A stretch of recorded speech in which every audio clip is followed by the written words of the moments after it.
Hey, welcome to Demos on the Radio. I'm All My Knives. And I'm Torraine Futurum. And we're two friends who are both independent musicians, writing, recording, and producing our own music. We're making this show to play each other our demos and discuss the music making process in a way that's candid but constructive, encouraging, and entertaining. And sexy. And sexy. And on today's show, we're discussing a song, artist, or album that made us want to start making music. Stick around. Pass me the chord and turn it up slow. From the back of the car, we're playing our demos on the radio. Playing our demos on the radio. Playing our demos on the radio. Hi, Torraine. Hi. It's our first episode. Isn't that crazy? It is. It is. We are, well, before we get to the theme, I know we're discussing a song, artist, or album that made us want to start making music. Mm-hmm. But since it's the inaugural episode, do we want to maybe say a little bit about our hopes and dreams for the show, our fears? God, I'm so afraid of having hopes and dreams. They're vital. They're necessary. I have fears, but I have a hope for the show. My only hope is I am hoping that it helps us, connect to our true passion and keep us both like locked into that kind of thing. Yeah. And maybe hopefully inspire others to also stick to the thing that gets them out of bed. Right. Right. Take yourself seriously, even if you're, it's not the thing that pays your bills. Yeah. That's a really important point. It's related to what my hope also is for the show, which is, since it's demos on the radio, I hope it exposes people to music that's not like a polished product. I don't think most people ever really engage with music before it's finished. Yeah. Unless it leaks. Unless it leaks, exactly. And usually those people are mega fans or are musicians themselves. But I kind of hope the show is interesting to people who wonder like how a song gets made. Yeah, for sure. And then it might be, like you said, encouraging. If you are a music maker, I think there's so often this vast gulf between your first attempts at making music and what you listen to. Absolutely. And that can feel so daunting. It can be intimidating, discouraging, all of that. And I remember the few times in like early days of the internet and YouTube when I would come across a demo from a band I liked and how encouraging that felt. Because half the time they sounded, not to be rude, but they sound rough. Demos can sound rough. And then you hear the finished song. And it's encouraging to realize, oh, this band that's playing on the radio didn't always sound that way. And also how far even like a professional musician making a demo, if you are making a song, when you hear that early demo and you realize how much a song can change. So many songs start on like guitar or piano with like a couple of loops and you can't even imagine what they'll turn into. Right. And I think that's really important. Absolutely. For people to understand how these things come together. Absolutely. And I think both of us would probably describe ourselves more as songwriters first than producers. And that's something that I also wondered about, like, when does it count as having written a song? And I think the answer is actually quite early on in the process. Artists will frequently say, for my album, I wrote 50 songs, but that doesn't mean that they wrote 50 perfectly produced, mastered, finished songs. They're sketches. And so we're going to be showing each other our sketches. And honestly, that's the funnest part for me. It is for me too. Like when the ideas like start to exist. Exactly. It's so fucking exciting. Exactly. I struggle with finishing things. Right. So do I. I think finishing is one of the hardest parts, but here we get to like kind of let the sketches shine for a minute. That's fun. Yes. Hopefully. All right. Any other hopes, wishes, fears? How this came to be? How this came to be? Well, originally it came from me bullying you for, I don't know, a year and a half, being like, having all these like, drunken conversations in bars and being like, this should be a show. This should be a show. We should talk about this, because you'll see Knives is very quippy. And I don't think people know how like quick-witted and clever and funny you are, because you're so you're a spirit Halloween, you know what I mean? I am. I like to be a little spooky. I like to be a little mysterious. It took a lot of convincing to even get me on camera for this. Yeah, I'm actually very, very excited that this is happening, because a part of me was like, I don't know if this is ever going to happen. Yeah. And I'm actually very proud of you for doing this. Thank you. Thank you. And it's not just us. We also have our producer, Willa, who is involved. Hi, Willa. Very Hi to Willa. An integral part to us being here, honestly, Yes. because at another drunken night at a bar, she actually kind of gave the final blessing, I would say. Yeah. Willa was the one. The order, yeah. No, it really was a command. She herded these, herding cats, is that the expression? Yes, yes. Yeah, What was the bar called? The cutting room floor. Yes. So the bar was called the Cutting Room Floor. We were at a very like sort of like random charitable event that we didn't none of us knew what we were walking into, and it was kind of like a funny event. But we were just like drunk and talking, and I was telling Willa about, I think we were doing one of our little back and forth quips. Yeah.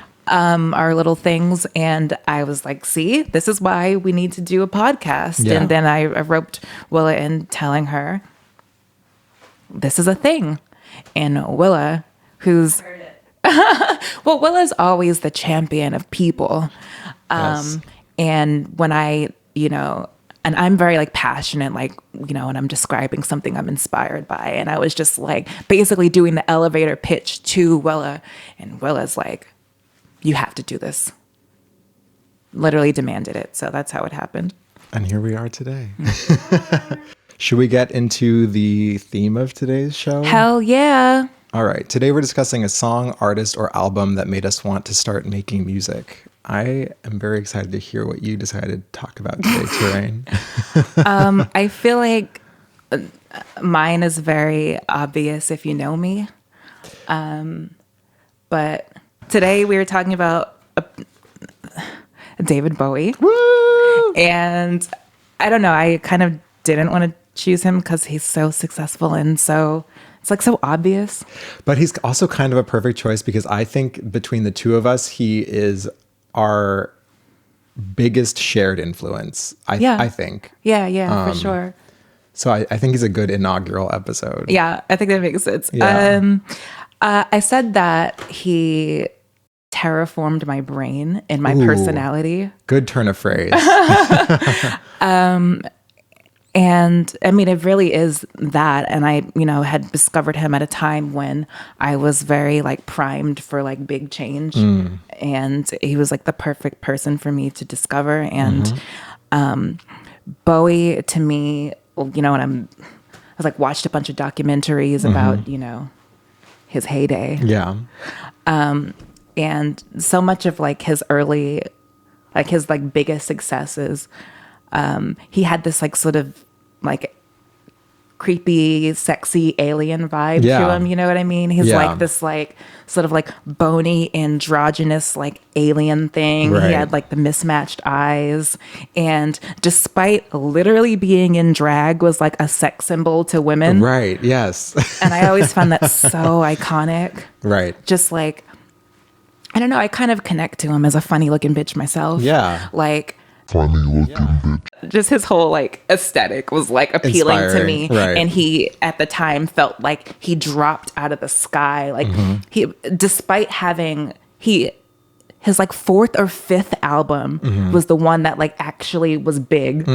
But he had like studio released like label albums before that, and somehow was still able to create the idea that he dropped out of nowhere. Yeah. Despite being at a record label for like 10 years before that. Right. Anyway, I just thought that was such a cool thing to be so sexy and mysterious and creepy.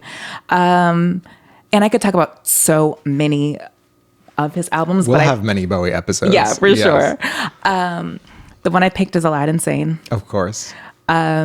which I also feel like is cliche, but it's fine. It's a huge album for him, but I'm happy to talk about it because it's not one that I have the deepest intimacy with. And I am curious about your relationship to it because I listened to it again today. And musically, it's not one that I was able to pull out a lot of immediate relations to your music. I wouldn't say musically it's one that sounds like most of what you've made. So that's why I'm curious why you picked it. I agree. And that's why I almost didn't pick it. Cool. No, that's great. Because the Grace Jones album, like you can hear that immediately. Yeah. This album is the follow-up to his big breakthrough album, the Ziggy Stardust album. And that was like, this whole concept of like alien falling to Earth, experiencing all of the chaos and destruction that is like being a person on Earth. And this album was sort of like considered like Ziggy Goes to Hollywood or Ziggy Does America. Right, okay. So like the Ziggy Stardust album is sort of like this like British rock album. And this one sort of like comes after Bowie doing like an American tour. And it's heavily influenced by like American like rock music. Right, yes. And these kinds of albums, like after your big one, always like really excite me because it's like now that you have all of the resources and the attention, what are you going to do now? Yeah. So that always like really excites me. And there's not like a bunch of like huge radio hits on this album, but there are lots of like beloved, like some of his most beloved songs if you are a Bowie fan. Yeah, definitely. And I say that the through line to a lot of Bowie's work, and he's even said this, like when he looked back at his work, it seemed that he wrote a lot about like isolation and death and decay. And I feel like this album is a lot of that. Okay. There's lots of being hyper aware of your own mortality. Interesting. Okay. And how that would make a person feel. Right. And for some people, it makes you nihilistic. And then for other people, it makes you overly ambitious. Right.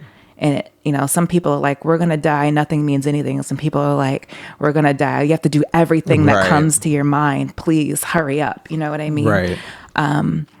And some of my favorite Bowie songs on this album, Aladdin Sane, Time, Drive-In Saturday, so Cracked Actor. Time is my number one. Time is favorite. my number one okay, too. Okay, I love that. So I'll just talk about that then.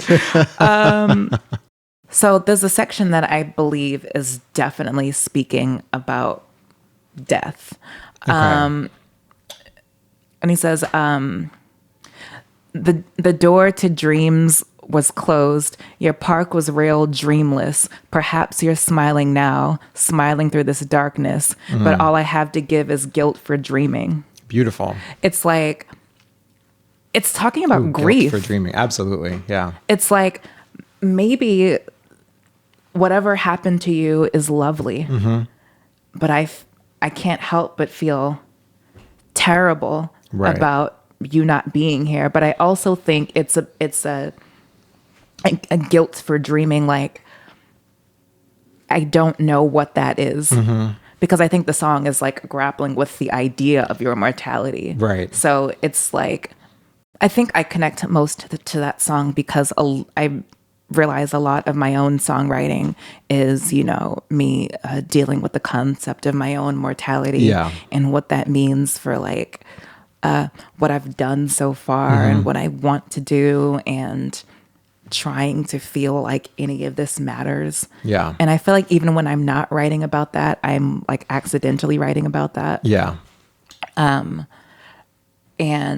it relates to like other topics that are in the same universe. It's like, I'm like, I write a lot about like power and like money and stuff like that. And it all is like the same thing of like thinking about like legacy and whatever.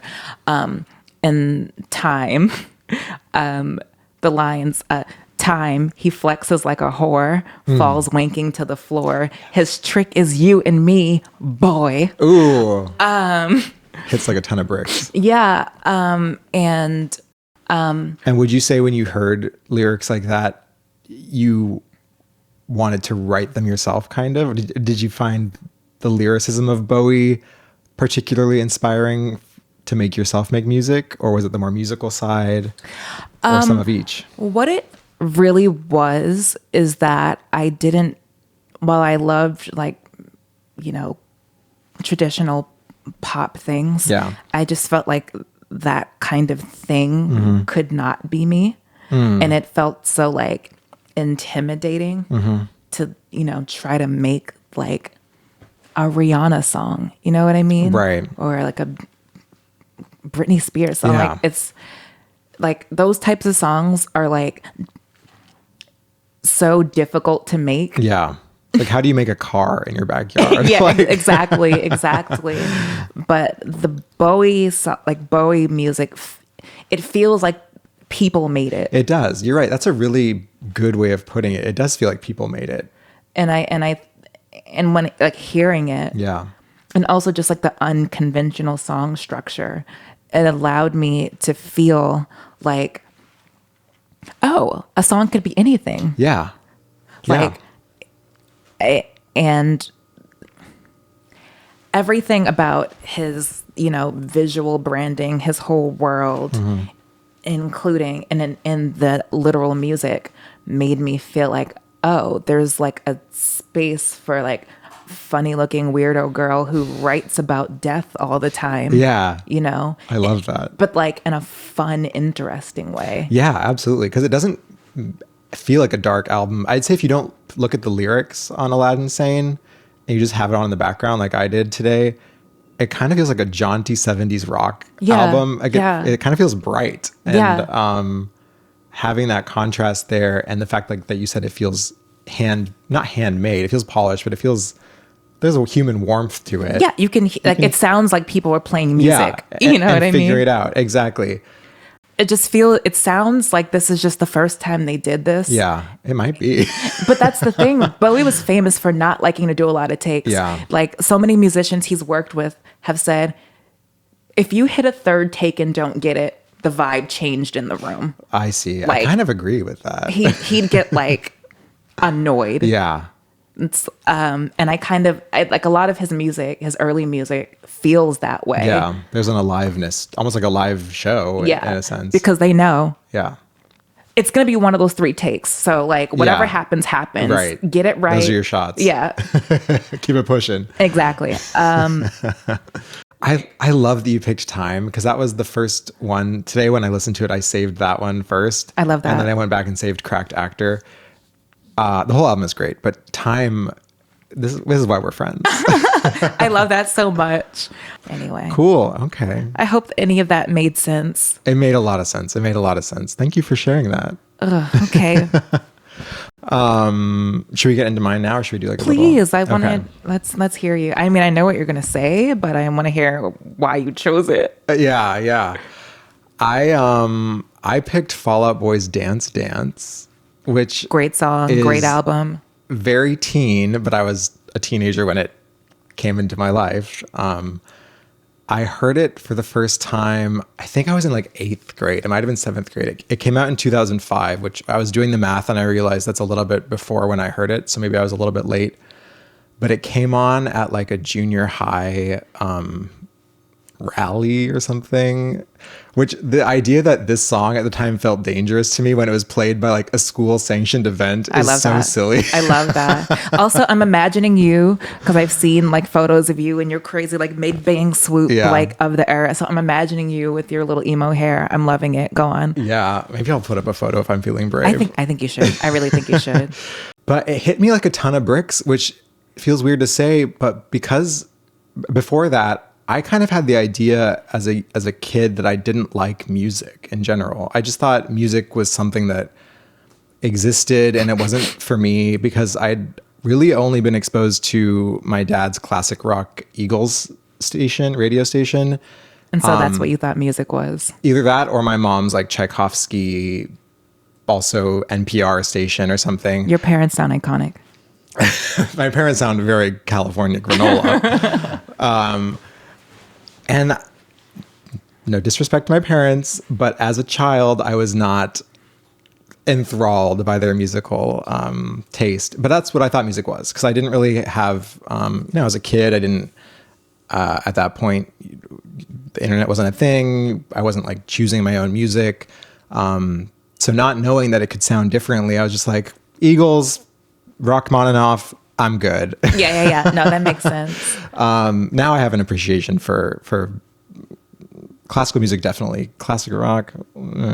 But there's some good classic there rock. There is. I'm not gonna disrespect it. But so then hearing this kind of like, it's up tempo, it's got these crunchy guitars, it's got this kind of bratty delivery, it's got a little bit of darkness to it. And it just kind of blew my mind. It's weird to say that, but that's so funny. It did. It blew your. I love that. I was like simultaneously like, I want to hear this. I want to know who made it. I want to participate in it somehow. Of course, I then went on to like get really into Fall Out Boy. They had a good look too. Like I was interested in the like visual part of it. And it opens with this really distinctive bass line, which was so catchy, but also so simple. And it kind of like, I think made me, it felt approachable to me. And so I asked my dad if I could get a bass guitar, and I got one. He got one for me. And it was the first song I learned to play on it. Shut up. And I can still play it. I love that. Now it's like my warm-up song if I'm going to like play like my bass. I'm obsessed. And it's a very easy bass line, but it's super catchy. And so it felt fun. And so now bass guitar features a lot in my music. I wouldn't say that I make rock music predominantly, but there's a lot of rock influence, I think you would say, right? Yeah. And I also love your bass lines. Thank you. I'm so jealous of that ability. Thank you. I love writing a bass line, and that's what features in the demo today. The demo that I'm going to be playing has me playing a bass part that I wrote and played on the bass that I got all those years ago. And I have like a bass like issue. Yeah. I'm always trying to make things bassier. Whenever I hear your things, I'm like, oh, I'm so fucking jealous. And that's always what the mastering engineer tells me when I send him stuff. He's like, there's a lot of bass. There's some bass cleanup. So you heard that, and then that made you want to make music. It made me want to join a band. Okay. And so that's why I got at the bass guitar, because I was being a little strategic. I was like, no one ever wants to play bass. So if I learn bass, maybe other people will need a bassist. I was like, I had the mind for music industry. You're a genius. That's genius. And I never found a band. And I could see you in a band though. I would still happily do it. I'd love to play bass for you in your band. And someday. I would love for you to fucking play bass. Let's do it. Let's do that. All right, should we get into the demos part of the show? Oh yeah, this is the part I'm more relaxed about, I think. Okay. Do you want to share the title of your demo? Any background? I'll give a little background. Yeah. So it's called Forever. Okay. I actually teased this song in a song I released called Feel It, where in the ad-libs, I did ad-libs of the song titles of songs that hadn't been released, and most of them hadn't been written yet. I just had song titles. In that song, I say, I'm yours forever, I'm miles from heaven, on all fours. That's cool. I have a song called Yours Forever, Miles from Heaven, and then our song together called All Fours. Great song. Stream it. Stream it. But yeah, essentially this song, kind of similarly tying into the whole like Alien Bowie aesthetic. Yeah. It's a song writing from the perspective of someone who is not fully familiar with, I'd say it's a pretty American song, but it's probably like a human song. Imagining someone dropping on Earth as a fully formed adult, but just having no experience for everything that is 2025. Right. Actually, you were in the writing session with me. I was. It was the first. I think it was the first time we ever like sat in the room together and like tried to write something together, and it was a really fun experience. I was drunk. I brought wine, and I drank most of it. You actually gave me one of my. I think one of the lyrics, right? Yeah. Just like you being in the room. There's a line where I say, "I would never right a wrong." Yeah. And that came from a suggestion. From me writing the lyric, I will try to right some wrongs. Yeah. And you said, I said, I would never right a wrong. And then you said, that's the lyric. Exactly. Which I agree. I think that's a very powerful statement. But yeah, it's essentially that. Just someone who is not familiar with, human existence. Cool. Being like, okay, what the hell is going on here? A very relevant sentiment. And it's a super quick get in, get out kind of song. Cool. Let's listen to Forever then. This is Forever.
Okay. Mm-hmm. I love this song. Okay. Can I just say one thing? Yeah. Like gushing, and then I'll let you speak. Yeah. I'll accept it, I guess. This song does something really special that I love, which is having a melancholy blue feeling while being sparkly and up tempo, which is, I think, tricky to do and one of my favorite feelings. I love that you said that, because when I make my music, there's like colors involved. Cool. This is like a light blue. Yeah, it's blue. I love that. Thank you. And not only as someone who wrote on this song, having that line in there, there's a lot of great lines in this song that really stand out to me. Thank you. One of my favorite is "Stream to Murder, Now I'm Bored." I think that captures our time so well. I think that's like my favorite. It's really good. That, and I would never write it wrong. Yeah. Thank you. Tell me about writing this demo. Tell me about any concerns you have. Tell me what you're loving. I'm going to tell you about writing, and then I'm going to ask you some questions about what's there. Yeah. I had fun with this because I was trying to force myself to tell an entire like progressive narrative in like little short clips. Okay. So like each line is like a snapshot. It's almost like a time jump from like, I crash land, like, oh my God, watch the bodies hit the floor. Right. Don't know what I came here for. It's just too real to ignore. Yeah. When it goes to put my IRL on call, stream to murder, now I'm bored. That's a time jump from being confused about what's going on to like, I've kind of assimilated into the culture. It's almost like birth to teenager. Like no, exactly. No, it's exactly that. Yeah. Yeah. And that's new for me to write that way because I'm all about the granular detail, like a long kind of like, how do we get there? I'm going to show you every part. Yeah. I've been trying to find like impactful ways to tell my long story in a compact way. Yeah. And I sort of see, I think when we were writing together, I said I wanted the lyrics to be like impressionistic. Yeah. And also like, I don't know, I just love how like, I just love the Me too. Like I've been trying to find ways to like make someone feel something without writing like words. A word. Sometimes words can feel too literal, but there's almost something like primal about a sound. Yes. Yeah. There's so many songs where I'm listening to some, like you just feel something. And I've always been jealous of people who can get that emotion across without you being like, this is what this means. Right. I think that's such like high emotional intelligence. I agree. To be like, I'm going to make a grunt or Right. like Right. like, and people just like feel it. Yeah. I love that shit, and I love when I can be able to do it, and that's one of my favorite ones. I think it really works. I think it's really successful. And I think when you bring like in the little like outro section where I take the Two Most Whites Before I Die, Three Most White, like that whole thing, when you bring it back in the midst of that little get, I feel like the second time you hear it, it feels stronger. Yeah. Because people love a callback, like in anything. You're like, Right. I recognize that. And then you bring it into this context of this like little chanty part. Right. And I just feel like it like melds everything together. It's like everything's bad and we're having a fun time. Yeah. You know what I mean? If that's not a message for our times, Yeah. I don't know what is. Yeah. My questions for you is I was thinking of adding like another like melodic element, like maybe like a little like piano flourish, like in that little like section, like the like the little chanty part, or like the part where it's just like the synth and like the little ha ha ha ha. I was thinking maybe having like another like Some little motif. yeah, like a little like something to like make it feel like I didn't just pull something out, but like something is added a little bit to fill the space. Yeah. Yeah. What do you think about that idea? I didn't have the feeling that it was too simple. I don't think that's a bad idea. I'd be curious to hear your ideas for what could go there. I don't think it's a bad idea at all. But I didn't have the sense like this feels empty. I think as long as it's like simple, I think the simplicity of this song really works. Again, I know we talked about this a little bit on an unaired episode 0, but I think simplicity is your friend in these songs right now. But try it. I'm not going to say don't try it. Yeah, I don't know. I have a fear. Yeah, of being too simple. Yeah. And I'm Queen Simple. Yeah, exactly. Like, take it all out. I'm just always worried that I'm gonna release it and then be like, this song sounds empty. So I'm always like, what can I add? I do like the Coco Chanel approach, like throw a bunch of shit on and then take something off. Take one thing off. Yeah. Yeah. So I don't know. I mean, I'm gonna try it, but I do like the. I think maybe a sparkly little piano like trill or something, like something really short and like kind of simple. Just to like sit in between the little pockets. Yeah, You know what I think that's a good idea. I'd say try it. That's forever. Beautiful. Oh, I'm excited. Okay, let's hear your shit now. Alrighty. I'll just say a few words about it. It's called Shoulder Blades. Ooh. But wait, you are always so good at titles. Thank you. Thank you. I don't know if this one's not like poetic really, but it's just, there's a lyric in the song that has those words. I think it's going to be the first track on whatever album I end up finishing. To me, it has opening track energy. Okay. All My Knives Part 2, even more knives. Exactly. And I won't say too much more about it. Shoulder Blades. It's, bass forward. Okay. So you're not going to tell us what it's about or anything? You don't have to. I'm just asking. No, I think let's go into it blind. Yeah. Okay. Let's go. Let's listen to it.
who strike first always claim they were hurt by something like the wind. But I wouldn't hesitate, steal between shoulder blades in air, breathe out blood, the end.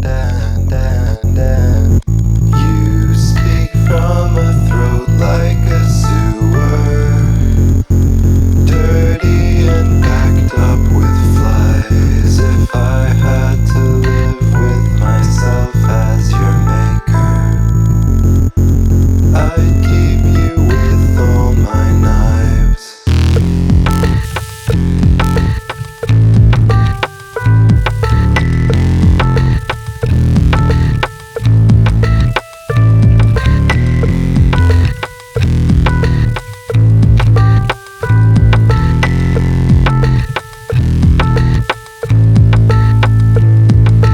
You have no idea the fury I feel careening at you like 10,000 pounds of steel smeared all across the pavement, repaying every favor. This is the end of a short-sighted reign of terror. Reign of terror. Reign of terror.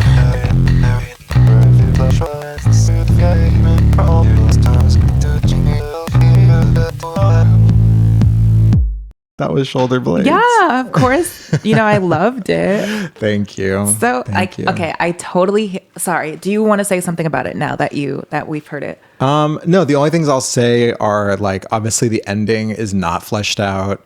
The mixing is like, the bass is not properly quantized. It's pretty loud. Mixing stuff. Ending isn't done. Vocals. I have a question about some of the vocal processing, but I'll get to that later. Anyway, initial reactions from you. I loved it. Yeah. It sounded very like it should be in like a Blade movie. Cool. That's kind of what I wanted. Does it feel like an opener maybe? Like Absolutely. Okay. I heard it right away. Cool. Right away. Like Cool. that's what it was giving. First track on the album. And especially, being self-referential. It has my name in there. Yeah. My artist name. Which is so Is that cool. corny? No, I love Okay. that. I love that. Sorry, can you tell us a little bit about your artist name, or Yeah. tell us what it is? Yeah, All My Knives was originally a phrase that I wrote as a lyric. So I like that it came around to ending up as a lyric. But it felt bigger than a lyric to me when I wrote it. I picked it as my artist name eventually because two reasons. One, it has the word "my" in it, which is a little homage to my favorite band, My Chemical Romance, who has, I think, one of the best band names ever written. So I was like, if I'm going to pick a band style name, I like that little connection. And secondly, I just like that it has sort of a potential breadth of meaning. Like it could refer to the knife as a tool, like all my resources, all my tools. It could be a lot more threatening. It could be the knife as a weapon, all my defense mechanisms. It felt like it could cover a lot of topics. Yeah. So that's what All My Knives kind of means to me. And in this song, it closes the lyric, if I had to live with myself as your maker, I would keep you with all of my knives. So fucking cool. I love that lyric. Thank you. I always love your lyrical style. Thank you. So poetic. I wish that I could write like that. Well, I wish I could write like you a lot of the time. Well, that's why, you're like yin and yang, that kind of thing. Yeah. Random question. Mm-hmm. I would like to just do a little shout on this song. Cool. Yeah. There was one section where I was had like, an idea? Yeah. Well, because I think that like on this song, there is space for like little bright moments. Yeah, I think you're right. And there's a certain section where I heard my voice like being like, or something like that. Cool. You know? Yeah. Anyway. I will send you the stems and I want you to like play with it. Okay. But yeah, I really thought it was Very cool. I'm trying to think. I had so many notes, but I didn't want to take my phone out. But I had so many thoughts about certain sections of things.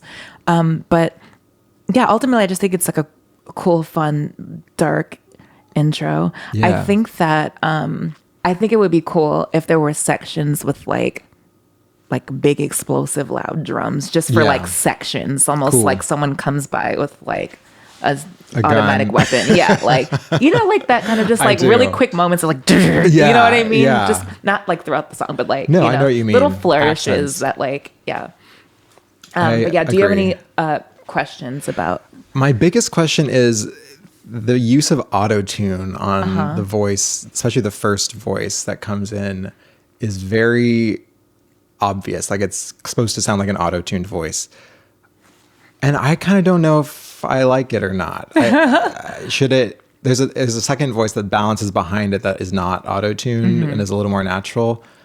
Does it sound gimmicky? Because auto-tune, I think it's been around long enough where I think it needs to be used intentionally. Like it needs to not just be because it made your voice sound in tune. And here I'm wondering if it just sounds like a slapped on kind of thing.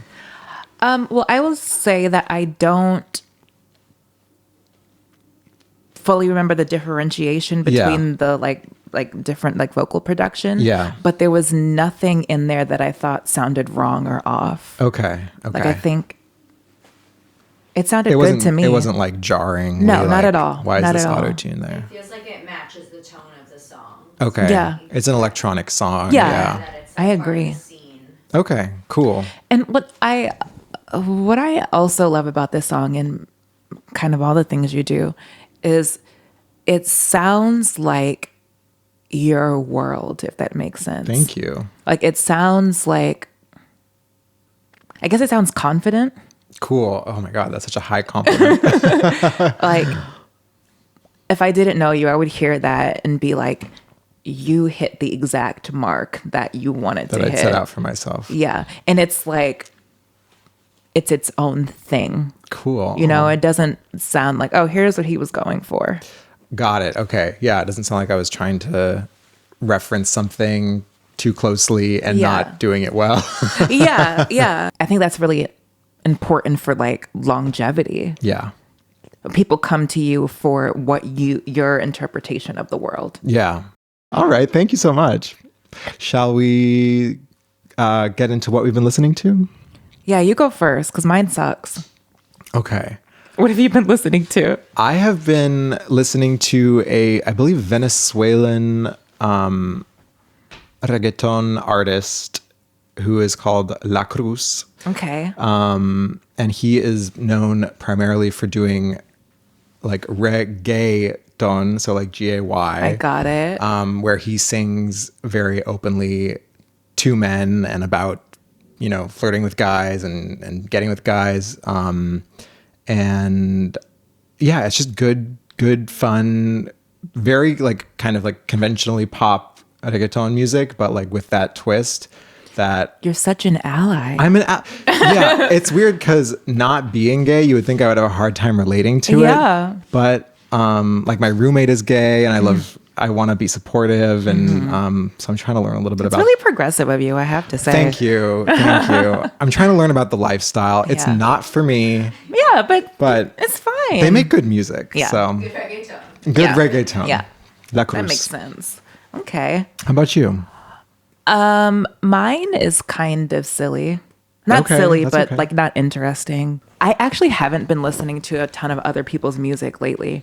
I think because I'm getting like relatively close to finishing I've just been listening to my own stuff on like a loop lately. Like when I 20-minute train ride, I'll just start like listening to my own shit, making notes. Cool. That's kind of what I've been doing. Yeah. Like it's, I don't, it's just like instinctual to me now. Yeah. Like I'd be like, oh, I want to hear something. And then I'm like, I'll just put on my own things. I have the Torraine Futurum album on my phone. Yeah, exactly. The leaked demos. And it's coming together. It's good. It's going to be really good. That's what I'm listening to. Great. I love that.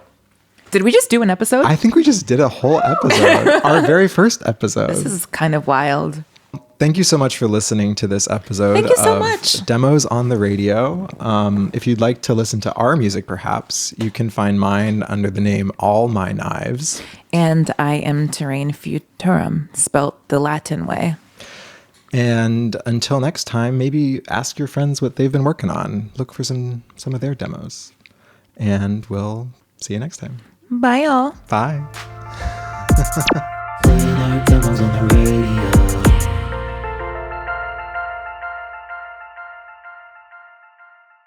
The Mona Lisa is beautiful, but I don't want to fuck a painting. Everybody be serious, okay?